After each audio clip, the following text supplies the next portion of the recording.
Bapak Ibu yang terkasih dalam Yesus Kristus, selamat malam. Terima kasih telah meluangkan waktunya untuk hadir di tempat ini untuk mengikuti ibadah penghiburan atas dipanggilnya Ibu terkasih almarhumah Ibu Aji Ningrum Rahayu yang biasa disebut Mama Heru. Adapun susunan acara malam ini yaitu pertama pembukaan yang sedang berlangsung, kedua ibadah penghiburan yang akan dipimpin oleh Bapak Pendeta Paulus Palute, dan yang ketiga adalah sambutan-sambutan. Bersama keluarga di sini, mari kita mengikuti ibadah penghiburan. Keluarga yang berduka, keluarga Ibu Fida Ahuan Tonglo dan Bapak Dedi Poltak Tambunan, keluarga Ibu Dedi Bulawan Tonglo dan Bapak Johan William Syah, dan anak cucu Joshua Makdika William dan Hara Hilarai yang dikasihi Tuhan. Sidang Jemaat Perkabungan, mari kita memulai ibadah kita pada malam hari ini dengan kita berhibur menghadap Tuhan. Di pelataran rumah duka ini, bersama dengan segenap rumpun keluarga, kita datang kepada Tuhan Sang Pemilik Tunggal kehidupan dengan merenungkan apa arti kehidupan kita di dunia fana ini. Dalam saat teduh, kita tundukkan kepala dan merenungkan. Jam kehidupan diputar sekali, dan tak seorang pun tahu kapan akan berhenti. Mungkin hari ini, mungkin nanti, mungkin esok. Cepat atau lambat, tak seorang pun tahu bila waktunya.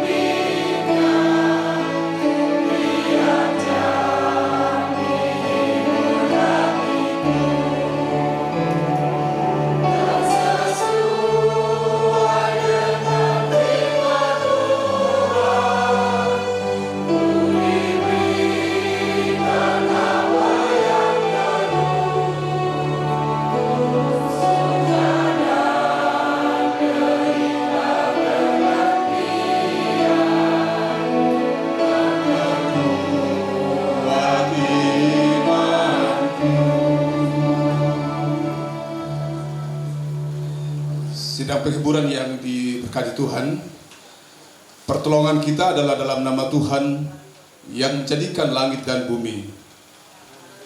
Salam sejahtera dari Allah Bapa kita dan dari Yesus Kristus serta Roh Kudus menghibur dan menyertai kamu sekalian. Silakan duduk.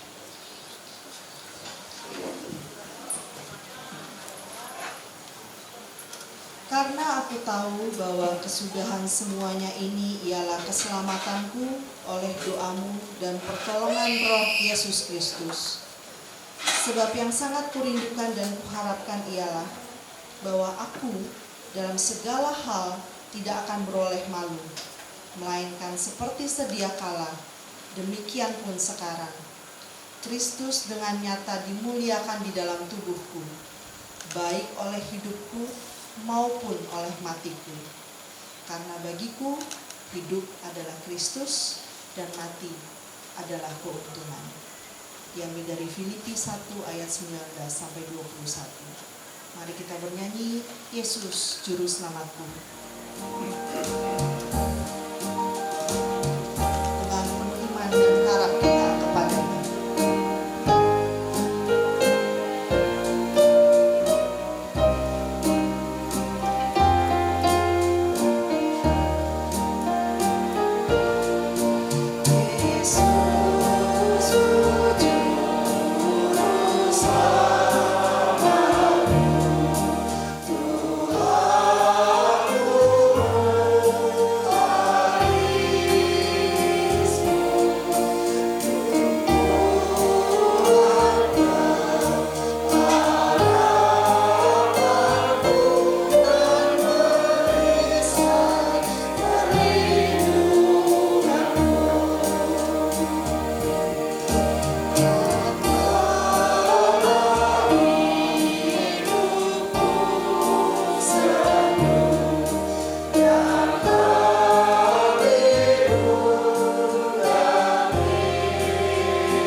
bersama dengan segenap rumpun keluarga, anak-anak dari almarhumah, cucu dan segenap rumpun keluarga sidang jemaat, mari kita berdoa untuk mendengarkan berita penghiburan dari Tuhan lewat pembacaan dan perenungan firman-Nya. Kita berdoa. Di rumah ini ya Tuhan, bagi kami sebagai anak-anak dan rumpun keluarga sebagai rumah kenangan, rumah tempat memperjuangkan masa depan, rumah cinta kasih. Dan di rumah ini pula lah kami bersama-sama pada malam ini tunduk dalam duka yang dalam atas meninggalnya ibu tercinta, oma tersayang, dan saudara kami terkasih. Tuhan tahu duka kami yang begitu dalam, dan Tuhan jualah yang berkuasa untuk menguatkan setiap hati yang pilu, supaya dari dalam hati kami boleh terdengar kekuatan yang bersumber daripada Tuhan sendiri. Berbicaralah Tuhan lewat hamba-Mu, agar kebenaran firman Tuhan dan penguatan penghiburan malam ini menyapa hati dan menguatkan kami semuanya, terkhusus bagi anak-anak dan segenap cucu hingga rumpun keluarga. Di dalam nama Tuhan Yesus Sang Penghibur sejati, kami berdoa. Amin. Saya bacakan ada 2 ayat dari firman Tuhan. Yang pertama dari Kidung Agung pasal 8 ayat 6 dan Yohanes 5 ayat 24. Kidung Agung 8 ayat 6 mengatakan, taruhlah aku seperti meterai pada hatimu, seperti meterai pada lehermu, karena cinta kuat seperti maut, kegerahan gigi seperti dunia orang mati, nyalanya adalah nyala api, seperti nyala api Tuhan. Dan Yohanes 5 ayat 24, aku berkata kepadamu, sesungguhnya barang siapa mendengar perkataanku dan percaya kepada Dia yang mengutus aku, ia mempunyai hidup yang kekal dan tidak turut dihukum, sebab ia sudah pindah dari dalam maut ke dalam hidup. Demikian firman Tuhan. Yang terhibur ialah setiap kita yang mendengarkan firman Tuhan dan dengan setia memeliharanya. Hidup melampaui kematian, itu tema kita pada malam ini. Hidup melampaui kematian. Ibu bapak yang terkasih dalam Tuhan, terkhusus kepada kedua anak terkasih dan juga kedua cucu segenap rumpun keluarga. Di depan kita ada mama terbaring kaku, ibu terbaring dalam cinta kasih Tuhan. Dan kalau kita melihatnya, maka sesungguhnya kita sedang melihat satu pribadi yang tentu bagi semua orang, ibu adalah kekuatan. Ibu adalah bisa dikatakan pahlawan, atau orang tua kita adalah pahlawan. Dan karenanya saya pernah membaca satu artikel, dia katakan demikian, menjadi ibu atau bisa menjadi ibu atau istri adalah satu panggilan hidup yang sakral. Mungkin sudah pernah mendengarkan kata sakral, nanti kita akan melihat sesungguhnya apa arti makna dari kata sakral. Menjadi ibu atau istri atau sebaliknya menjadi bapak atau suami atau menjadi orang tua adalah sebuah panggilan yang sakral. Sakral di kalangan tentara Romawi itu menjadi satu istilah yang cukup populer di kalangan militer. Kalau ada seseorang yang sedang mendapatkan jabatan pangkat diupacarakan, maka itu dipandang sebagai sesuatu yang sakral, sehingga dikatakan satu sakramentum.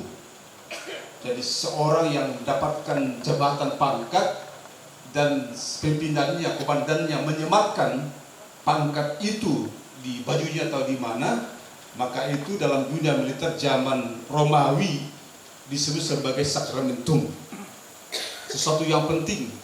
Dan setiap prajurit merindukan menambahkan hari itu. Kapan kira-kira saya naik pangkat?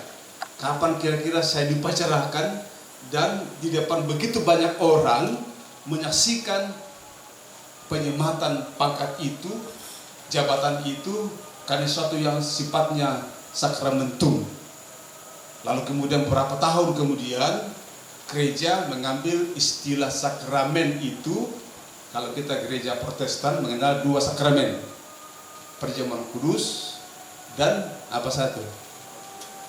Baptisan kudus. Seseorang di situ menghadap sang rajanya. Jadi ketika kita menghadapi sakramen baptisan kudus, perjamuan kudus, kita sesungguhnya sedang menghadap sang komandan, raja dan segala raja, menyematkan kepada kita satu kehidupan.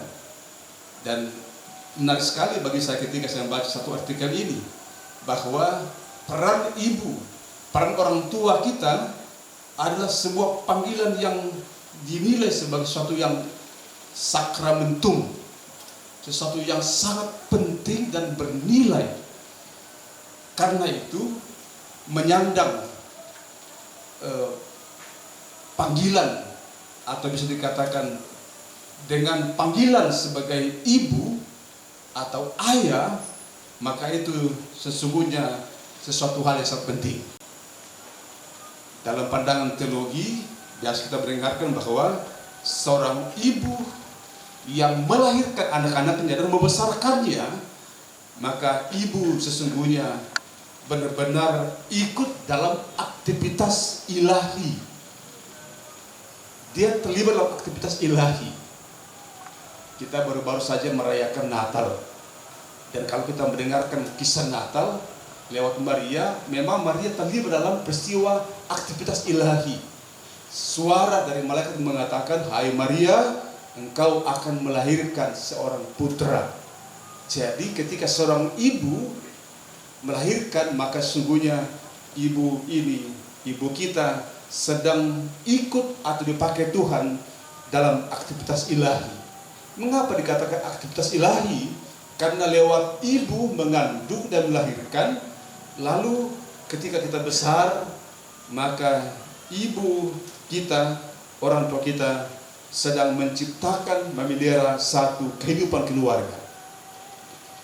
Jadi kalau kita di rumah, ibu-ibu memasak nasi, memasak sayur, apalagi yang digoreng-goreng biasa itu, ikan atau apa, maka sesungguhnya itu bukan sekedar kegiatan biasa. Sedang mempersiapkan satu masa depan keluarga. Jadi bisa dikatakan panggilan ibu merupakan panggilan kehormatan. Karenanya mestinya bangga kita menjadi seorang ibu atau menjadi orang tua. Jadi saya mengatakan di jemaat kota atau gereja di mana tempat saya melayani, sayangilah ibu kita, ayah kita, cintailah mereka selagi mereka masih ada. Semua sudah kirim di WA selamat Natal kepada ibu yang lalu dan tahun baru. Ada yang lupa? Semoga tidak ada yang melupakan.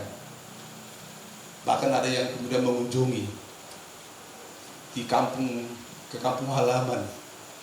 Betapa pentingnya peran orang tua kita dalam kehidupan ini.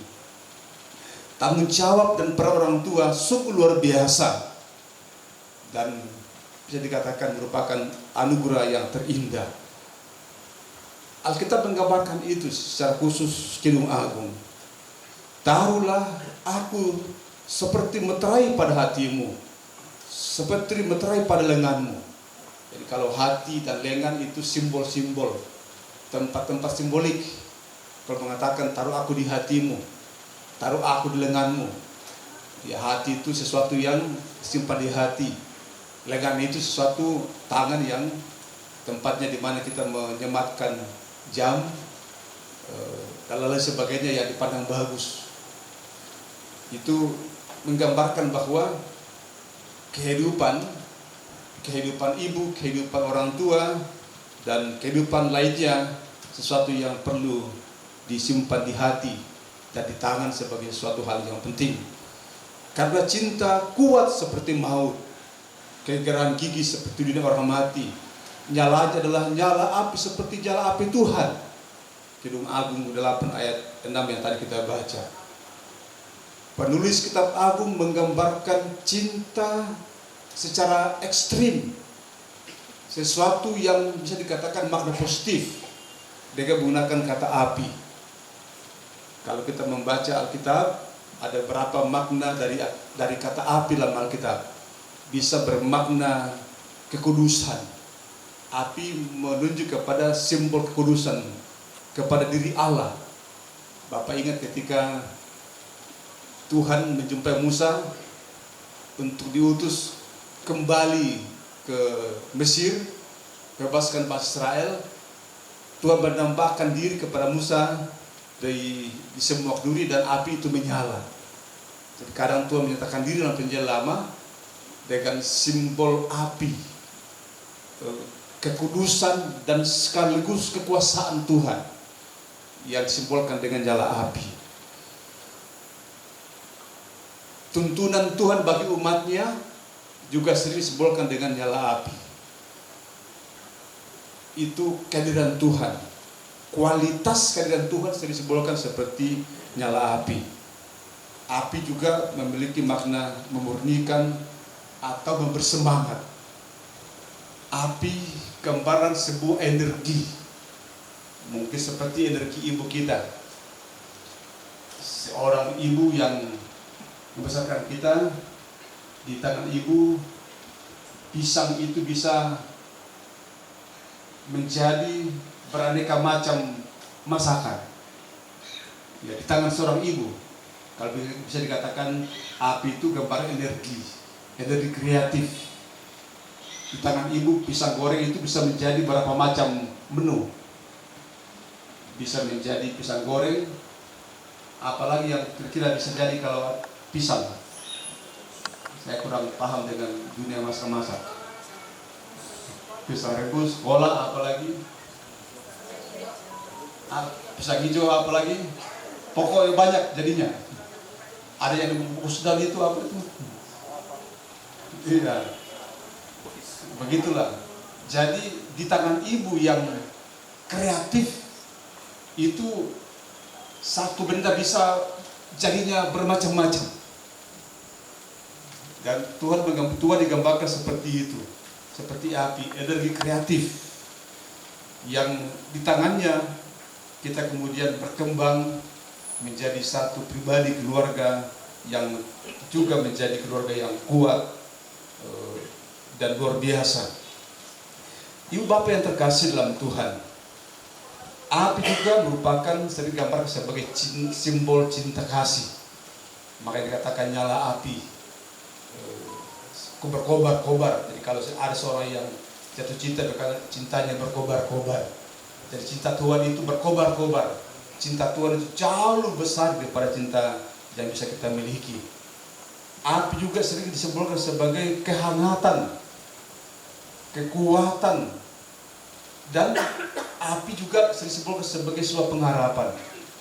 Dan Kidung Agung tadi menggambarkan seperti itu. Bagaimana pengharapan begitu kuat, lebih kuat daripada maut, lebih kuat daripada kematian. Dengan demikian, di tengah-tengah duka cita saat ini, api pengharapan kita tidak boleh padam, walaupun kebatan itu datang di tengah-tengah kehidupan kita hari ini.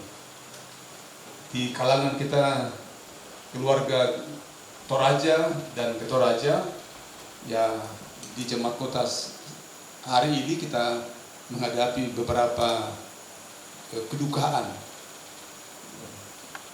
Tidak pernah terbayang, baru 1-2 hari kita melangkah di tahun 2024, kita sudah diperhadapkan dengan sesuatu yang tidak pernah terbayangkan, bahwa akan kita mengawali dengan duka cita. Suasana bahagia benar-benar masih terasa. Mungkin pohon-pohon Natal belum dibongkar dan lain sebagainya, aksesoris itu masih belum hilang, belum disimpan, dan kemudian duka cita itu datang. Dan malam ini ada 2 tempat penghiburan di tempat ini dan di Bekasi.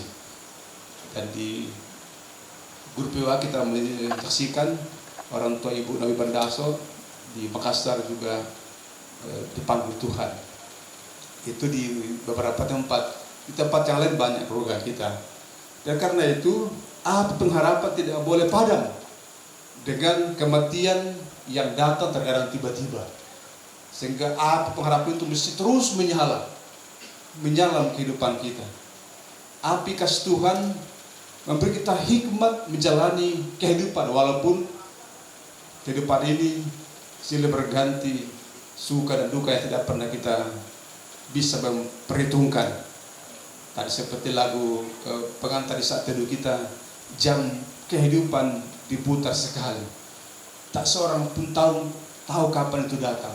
Mungkin hari ini, mungkin nanti, mungkin esok. Aja Tuhan yang tahu.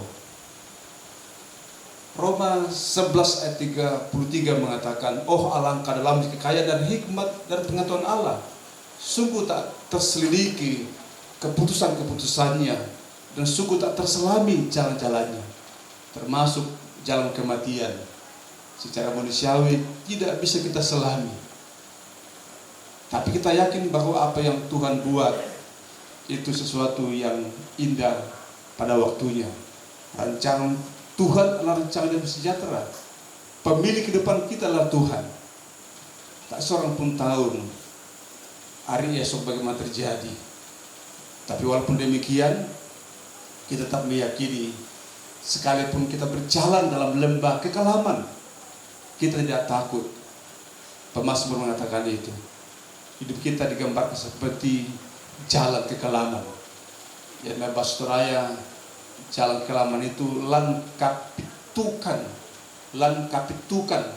sama sekali tidak ada cahaya. Coba bayangkan itu, kalau sama sekali tidak ada cahaya.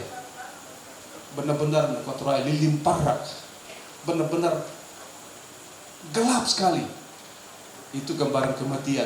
Tapi orang percaya mengatakan, sekalipun aku berjalan dalam lembah kekelaman, aku tidak takut bahaya, sebab gadamu dan tongkatmu itulah yang menyertai aku. Kuasa Tuhan, pengasihan Tuhan, gada dan tongkat adalah simbol dari kejadian Tuhan, kuasa dan kasih Tuhan yang menyertai kita. Dan ternyata inilah pengharapan iman Kristiani yang bisa dikatakan tidak ada duanya. Tidak ada duanya pengharapan iman Kristiani. Bahwa kematian yang digambarkan kekelaman sekalipun, tapi ada Tuhan yang ada di sana menuntun kita dengan tongkatnya dan menguatkan kita dengan gadanya. Mungkin Bapak Ibu pernah membaca kisah Henry West. Henry West ini dalam dunia kriminal, dalam cerita ini sangat dikenal karena dia seorang yang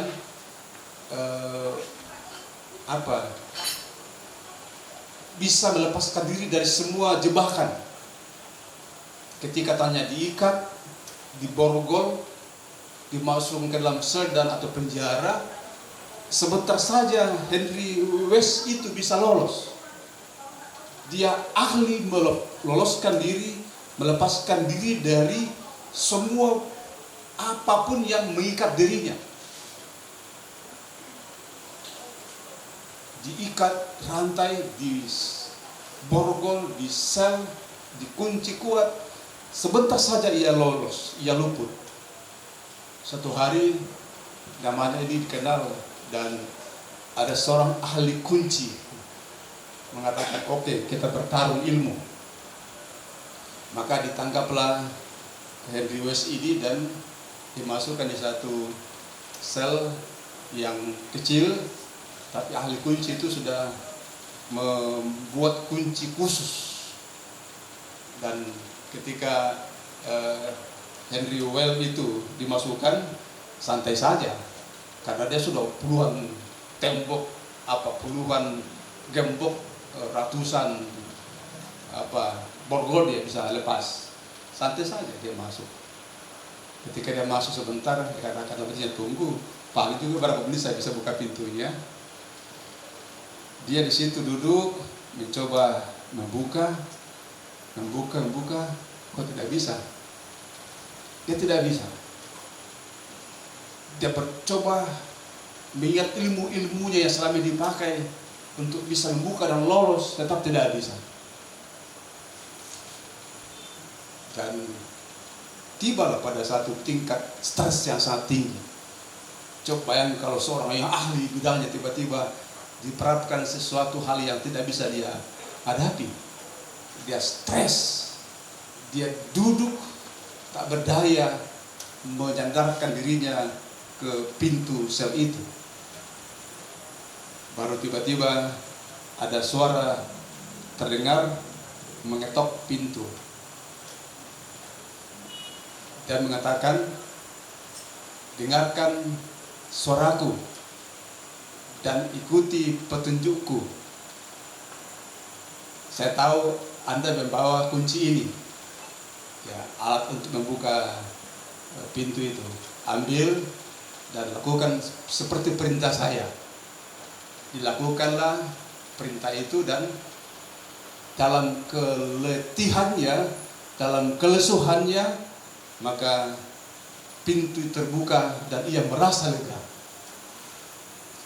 Yesus mengatakan, marilah kepada aku semua yang letih, lesu, dan berbeban berat, aku akan berikan kelegaan kepadamu. Semua orang mengatakan kematian itu membuat dada kita sesak. Kalau ada orang yang tidak pernah bersedih menghadapi kematian, kalau ada orang yang tidak pernah sedih menghadapi ayahnya meninggal, ibunya meninggal, anaknya meninggal, orang tuanya meninggal, tidak pernah bersedih, maka orang itu mungkin lebih hebat dari para nabi, lebih hebat daripada Yesus. Karena ketika meninggal Lazarus, dia katakan, maka menangislah Yesus.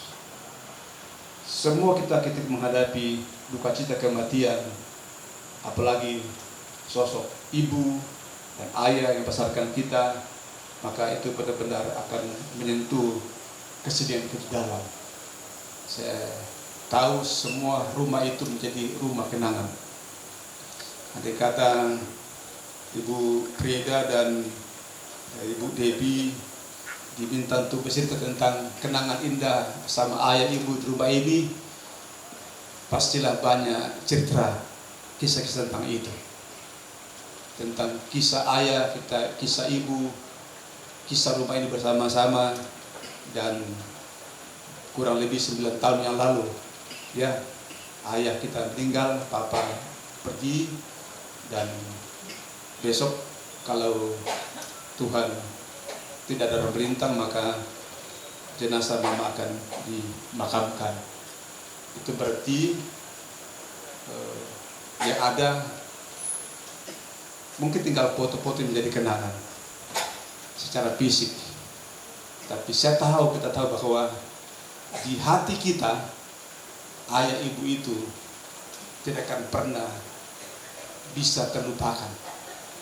Tubuhnya, jasad orang tua kita besok akan dimakamkan, tapi cinta kasihnya, kasih sayangnya tidak pernah bisa dimakamkan oleh apa dan siapapun.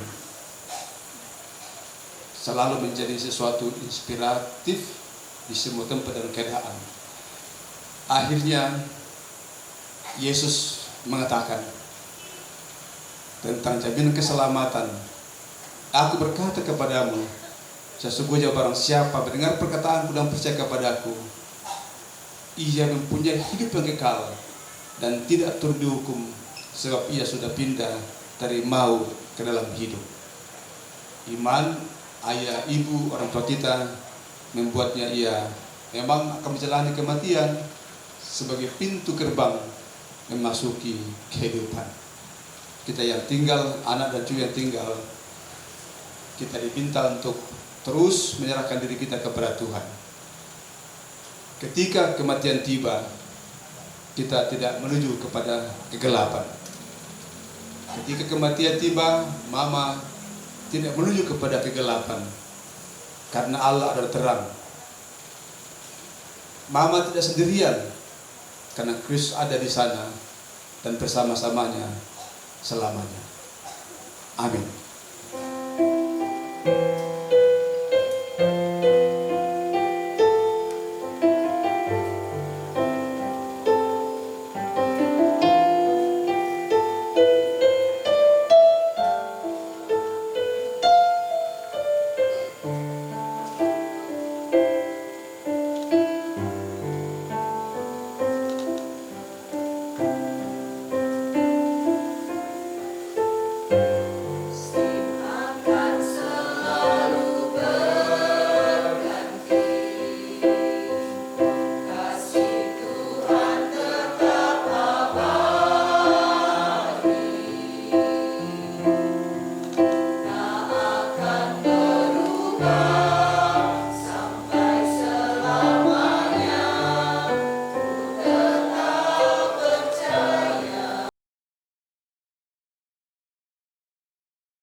Kita respon firman Tuhan yang kita telah dengar dengan memberikan persembahan kita sambil diiringi nyanyian Di Jalan Hidupku.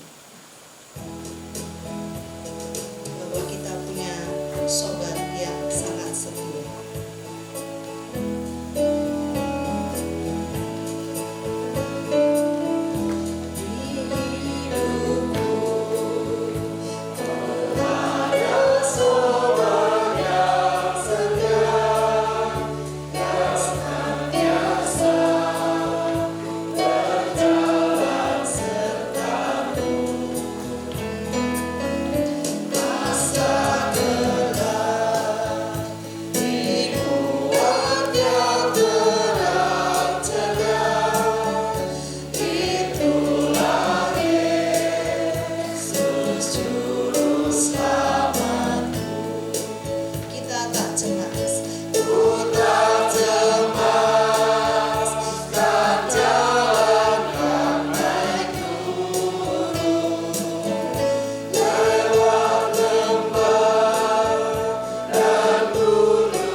keluarga yang akan menaikkan pujian.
Mari kita menaikkan doa syafaat dan kita berdoa. Ya Tuhan, pemilik tunggal kehidupan ini, di rumah ini kami terkenang kurang lebih 9 tahun yang lalu. Ayah terkasih, Engkau panggil di tengah-tengah kecintaan kami bersama.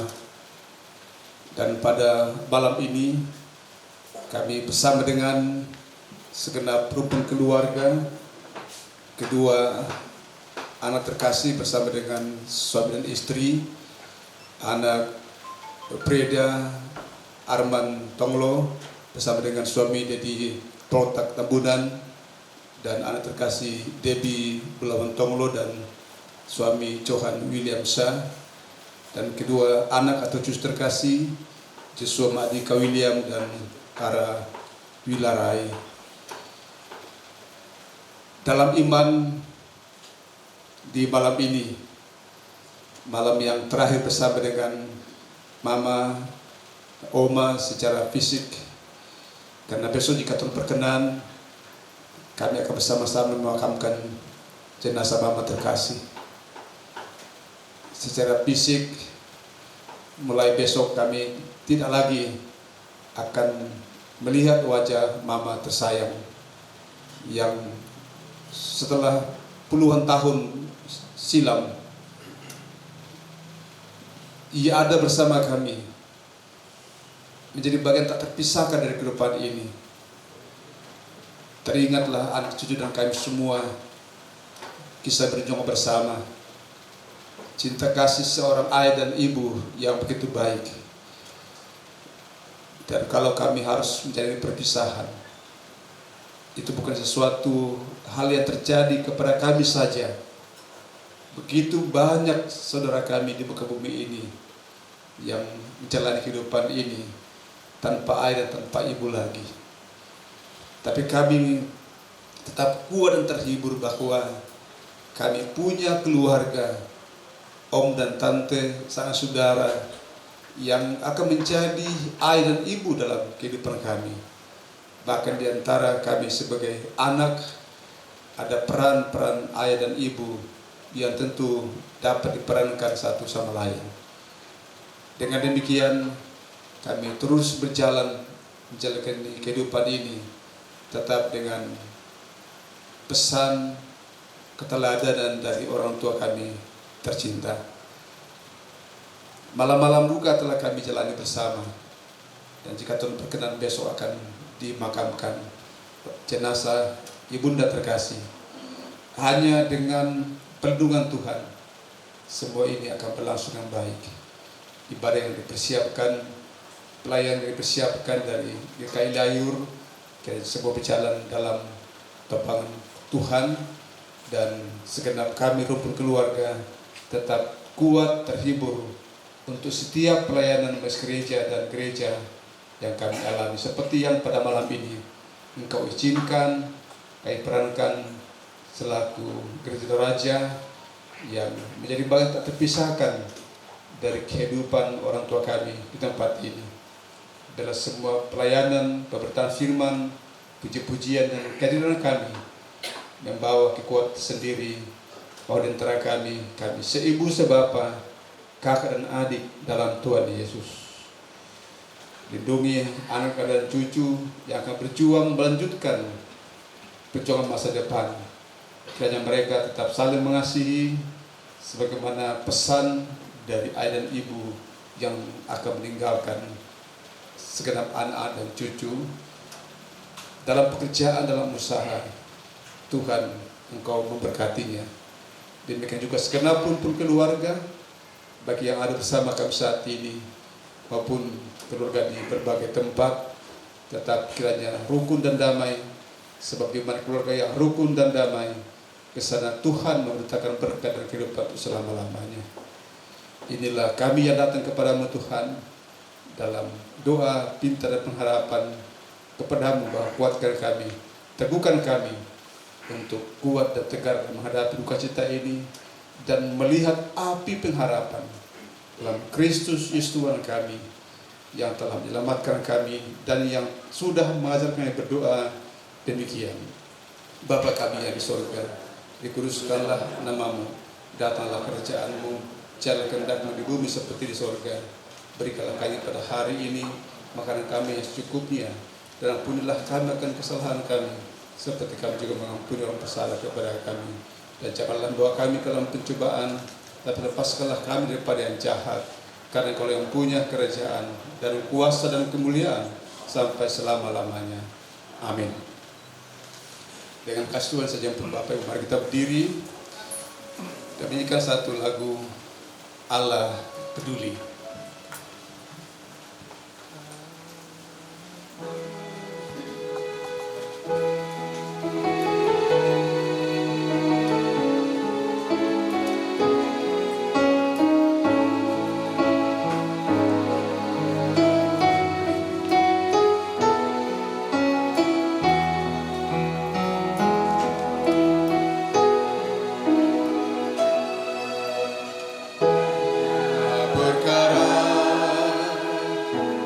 Yang tak dapat ku mengerti, mengapakah harus terjadi di dalam kehidupan ini. Satu perkara yang ku simpan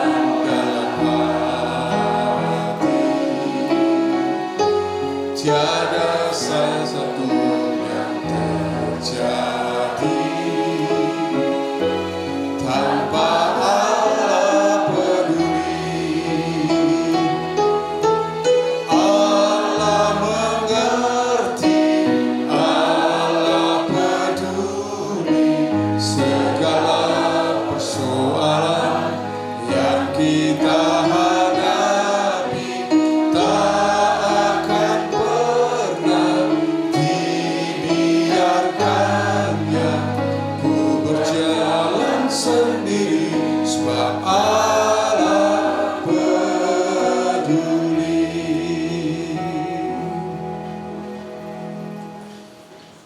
Ayah dan ibu yang telah mempedulikan berpuluh-puluh tahun kehidupan anak dan cucu tempat ini kini telah tiada. Tapi Bapa Surgawi yang peduli tidak akan pernah meninggalkan. Ya, karena itu bukalah hati dan kehidupan saudara dan terimalah berkat dari Tuhan. Tuhan memberkati engkau dan melindungi engkau. Tuhan menyinari engkau dengan wajahnya dan memberi engkau kasih karunia. Tuhan menghadapkan wajahnya kepadamu dan memberi engkau damai sejahtera. Amin. Silakan duduk. Demikian ibadah kita. Izinkan saya untuk sekaligus mengambil kesempatan ini atas nama Majelis Gereja Jemaat Kota dan pengurus organisasi intergerejawi dari sekolah minggu, pemuda, PW, GT atau ibu-ibu, PKB, bahkan lansia, menyatakan duka cita yang begitu dalam atas meninggalnya orang tua kita terkasih yang akrab dipanggil Mama Heru. Di WA Majelis Gereja dan WA, hampir semua WA yang ada di grup Jemaat Kota menceritakan tentang kehidupan om dan tante pada masa-masa lampau, apalagi ketika masa yang Pak Bakti, Pendeta Bakti, Pak Pendeta sebelum kami itu masih sering pelayan bersama-sama di tempat ini, dan memang menjadi bahagian terpisahkan dari pelayanan dan berdirinya Jemaat Kota secara khusus. Seperti yang disampaikan bahwa mestinya malam ini kami agak banyak datang, tapi karena ada warga jemaat terbagi dua, sebagian besar ke Bekasi untuk pelayan yang sama, dan kami hadir mewakili agak dominan dari sektor 2 dan sektor 1. Ada Pak Dopadang, kepala suku dari sektor 1, dan ada Ibu Koordinator sektor 2 yang hadir. Om Ben yang agak dekat dari Ayu Asam ini itu yang lebih dekat dengan kita. Yang pasti bahwa jemaat mendoakan dan kita terus berjuang bersama menghadapi duka cita ini. Akhirnya saya mengutip apa yang dalam liturgi saya tuliskan. Kehidupan memang indah, tapi siapa sangka kematian jauh lebih indah. Berbahagialah orang-orang yang mati dalam Tuhan. Amin. Demikianlah kebaktian kita pada malam ini. Kami mengucapkan terima kasih kepada Bapak Pendeta Paulus Palute yang sudah membawakan firman pada malam ini. Kiranya menguatkan kita dan khususnya kepada seluruh keluarga yang ditinggalkan. Kami juga mengucapkan terima kasih kepada seluruh majelis yang bertugas, pemusik dan paduan suara, baik dari jemaat maupun dari keluarga. Kita melangkah ke acara yang ketiga, yaitu sambutan. Sambutan pertama tadi sudah disampaikan oleh Pak Pendeta Paulus Palute, mewakili majelis dan majelis jemaat kota.